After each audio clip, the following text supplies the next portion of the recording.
প্রতিটা ব্যর্থতা থেকেই সফলতার জন্ম হয়। তো যারা এসএসসিতে খারাপ করেছেন তাদের অবশ্যই মনে কষ্ট যে দীর্ঘ 10 বছর পড়াশোনা করা সত্ত্বেও, টানা 2 বছর কোচিং প্রাইভেট সব কিছু করা সত্ত্বেও হয়তো আজকে রেজাল্টটা খারাপ আসছে।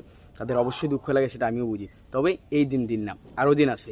এই দিনে নিয়ে যেতে হবে সেই দিনেরই কাছে, ঠিক আছে? তো যারা খারাপ করছেন তাদের জন্য অবশ্যই কষ্ট লাগার বিষয়।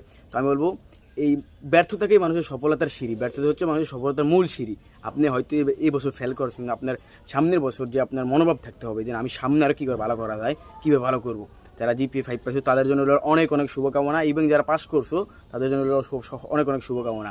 তো আমি বলতে চাচ্ছি, এখন মনে করেন যে তীর ফুতে জিপি 5 পেয়েছি, হেতি ফোন দিয়ে করবো ভাবি আমার ফুতে তো মনে হয় জিপি 5 ফেলেছি, এখন কী করা যায়?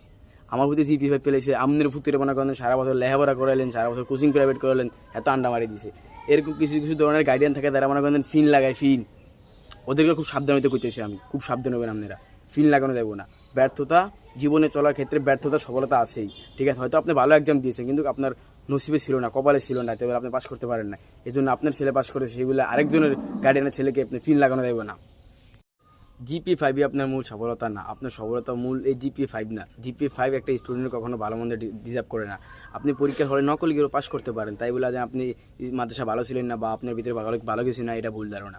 জিপিএ 5 জীবনের মূল উদ্দেশ্য না। মূল উদ্দেশ্য হচ্ছে কি, আপনি পড়াশোনা ভালো করতে হবে, ভালো লেভেলের একজন মানুষ আপনাকে হতে হবে, ঠিক আছে? আপনার ভিতরে যে সুস্থ প্রতিভা আছে সেটাকে জাগ্রত করতে হবে।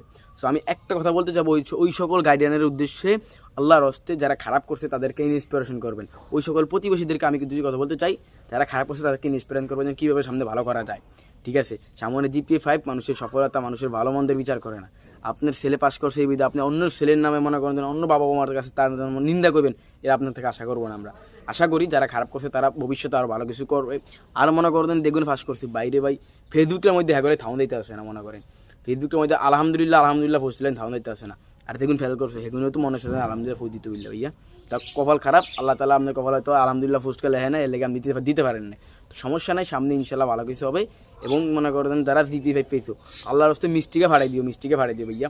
তোমরা যেগুলো মনে করেন জিপিএ 5 পেয়েছো, ঠিক আছে? এবারকে মনে করেন পাশের হাড্ডে একটু মোটামুটি বেশি আছে ভাইয়া, মান সম্মান ইজ্জত রাখছি, কিন্তু মেয়ে গোবেলে তো না ভাইয়া। এরা জিপিএ 5 পেলো কি না পেলো কি, কিছু মনে করেন গ্রাম্য যারা মনে করেন মহিলা আছে, মেট্রিক পরীক্ষা দিলে বাপ মারাকে একবারে বিয়ে দিত। আসলে ঠিক না। আপনার মেয়ে যদি জিপিএ 5 থেকে ভালো থাকে, ওরা ভালো ধরনের বিশ্ববিদ্যালয়ে পড়াশোনা করেন, ভালো কিছু করাবেন। আর ছেলে মেয়ে যারাই খারাপ করছে কেন, তাদের আশা করি সামনে ভালো কিছু হবে। বাজে ধরনের কোনো সিদ্ধান্ত নেওয়া যাবে না। সুন্দর মতন বাসায় আসো, প্রস্তুতি নাও সামনে কীভাবে ভালো কিছু করা যায়। সবাই ভালো থাকবেন, সুস্থ থাকবেন। আর হচ্ছে গিয়ে আপনার এই প্রতিবেশী নিয়ে 2-1টা লাইন কমেন্টে বলে দেবেন, ঠিক আছে? আর হচ্ছে গিয়ে মনে করেন যারা খারাপ করছেন তাদের চিন্তা ভাবনা থাকবে অন্যরকমের, যে আমি কীভাবে সামনে ভালো করা যায়। যারা ভালো করছে আল্লাহ তারা মিষ্টিকে ভাইয়া ভাড়িয়ে দিও, মিষ্টি খাওয়ান দিলে অনেকদিন মনে করেন আমরা হয়েছি ভাইয়া। অমায়িক লেভেলে মনে করেন তোমরা ভালো করছো, তোমাদের জন্য শুভকামনা রইল।